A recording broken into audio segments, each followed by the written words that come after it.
There is a school of thought that says that yourself, a well-known member of the United Democratic Party, and this particular action that you are bringing against the government of Belize is essentially to sort of stymie the progress of the Senate Select inquiry. Can you speak to that? The Senate inquiry is set for November 9th, right? But we came out of court today, and I can tell you that the Senate inquiry will proceed on November 9th. And I can't see any scenario that would prevent them from proceeding. So that school of thought is wrong. What are the damages you're seeking out of this particular legal action? I wasn't even initially seeking damages. If you can recall, I wrote to the Auditor General asking her to correct the error. She refused to write me back and correct the error. Had she written to me and said, Michael Peyrefitte, there was an error. We corrected, we're sorry for the inconvenience. We wouldn't be here today. So I'm not seeking any damages like that. I am not even seeking to really stop any inquiry from happening. That's not my real intention.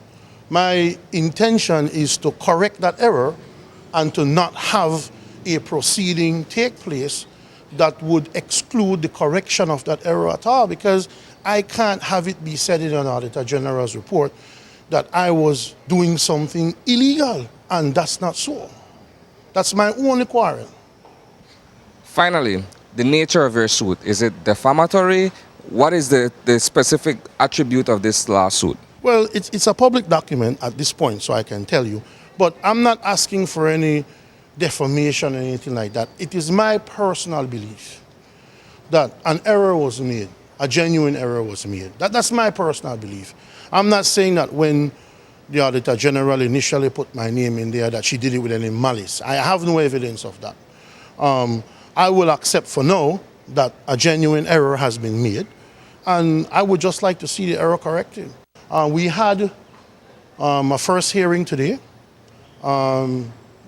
Both sides, both attorneys for both sides indicated to the judge that they wanted to have discussions to see if we could possibly settle it, as what happens with all civil cases. We had a very, very, very good discussion. And based on that discussion, I am confident. It's my hope and expectation that at the end of the day, not necessarily literally this day, but at the end of the day, the judge will not have to pronounce on the case itself.